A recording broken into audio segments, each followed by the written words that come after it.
In this fill in the blank challenge, I'm going to be putting my atheist friends on the spot in a good way.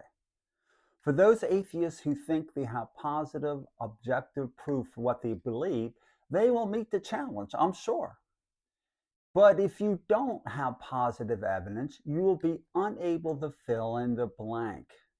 Many atheists are reluctant to give positive truth claims for their beliefs. Not all, but many. Theists should recognize this barrier and seek to break it down. So this video is for theists as well. Hence, this fill in the blank challenge is meant to assist atheists in this regard too. Hi, my name is Todd, and welcome to Mission Millennial Z Alpha Generations, where we share the other side of the creation story with today's youth. Now, this video is a follow-up to my 2,500 word Theistic Debate Challenge speech I posted a month ago. In the description, you will find a link to that debate. Now, since I posted that debate challenge, I come to realize the hard way that many of my atheist friends out there, not all, but many out there, use stalling tactics like, I don't have to prove anything, or I'm just without knowledge of gods or God. We, however, are only interested in truth propositions, positive truth claims, not subjective feelings or opinions. Hence, this fill in the blank challenge. To give you an example of what I'm talking about, my frustration on this particular topic, I don't believe in the moon hoaxers' arguments for why we haven't landed on the moon.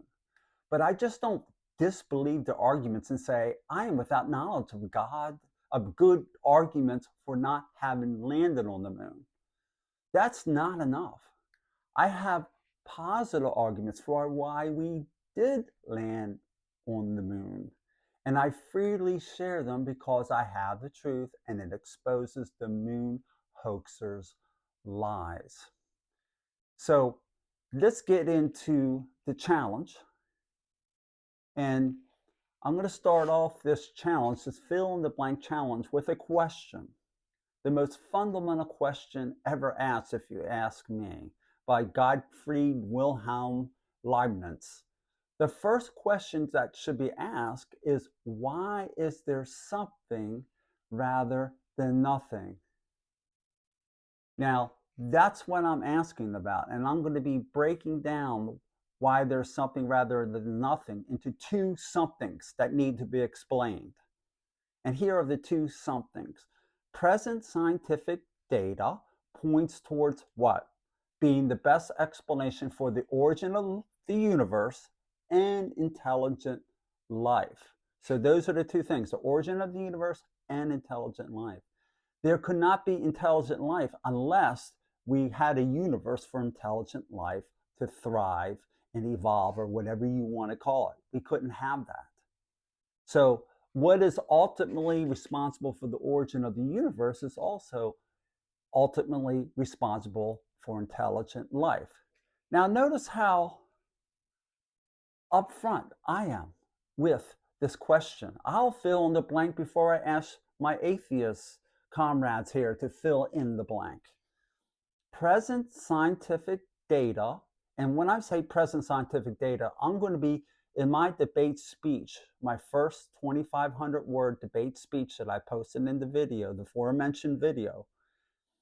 I get into the scientific data. I'm not here to discuss this. I'm here to draw out what people actually believe. I'm assuming atheists believe scientific data points in their direction, so let's see. But look how upfront I am. Present scientific data points towards a supernatural creator being the best explanation for the origin of the universe and intelligent life.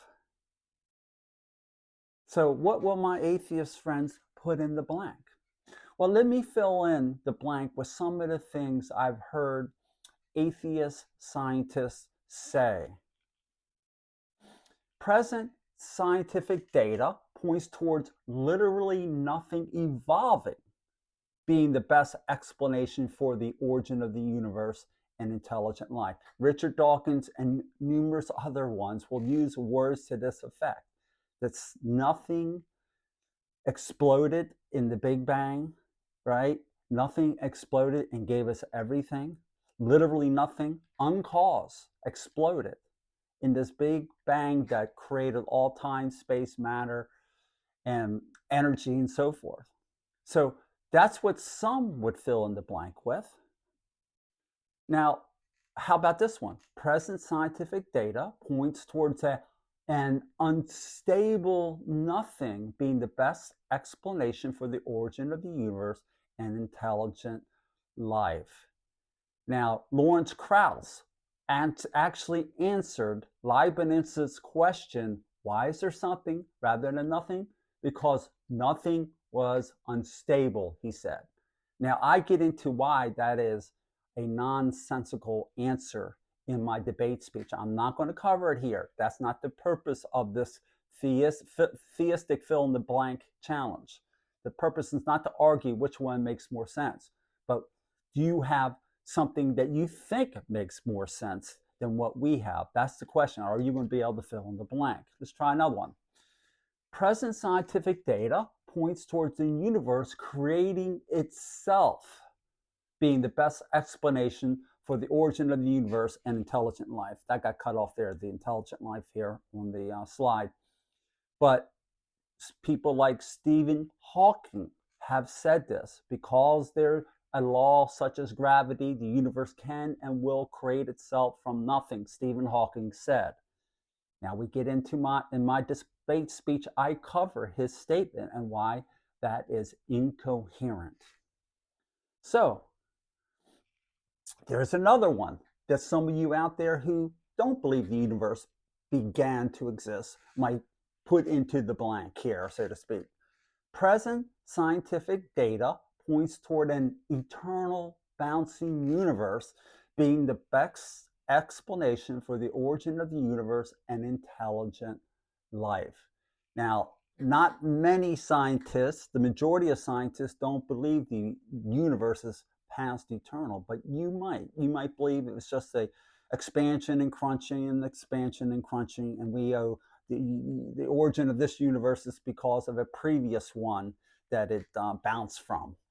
So maybe that's what you believe. You can say so if that's the case in the comments section below. So to end this brief video, because it's not really that in-depth, really, it's pretty simple and straightforward. What do you, the listener to this video, how do you fill in the blank?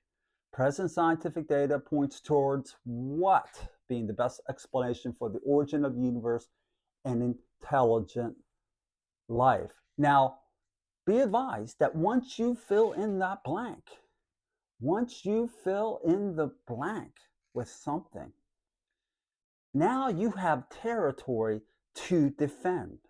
And maybe that's why you've been reluctant to put something in the blank. Maybe that's why you're reluctant to say, I have positive evidence for atheism and naturalism. Maybe that's because you don't want to have to defend territory, right? And for my theist friends who are watching this, make sure if you get into a discussion with your atheist or agnostic friends, make sure they commit to something. Fair enough, right? We're committing to something. So anyway, I hope you like this video. If you do, hit the like button and subscribe if you haven't, and share this video with youth that, it doesn't have to be just youth, but youth in particular who are going through school, who need to hear both sides of the creation story. That's what this channel is all about. And I'll see you in the next video. Thank you for watching, and see you next time.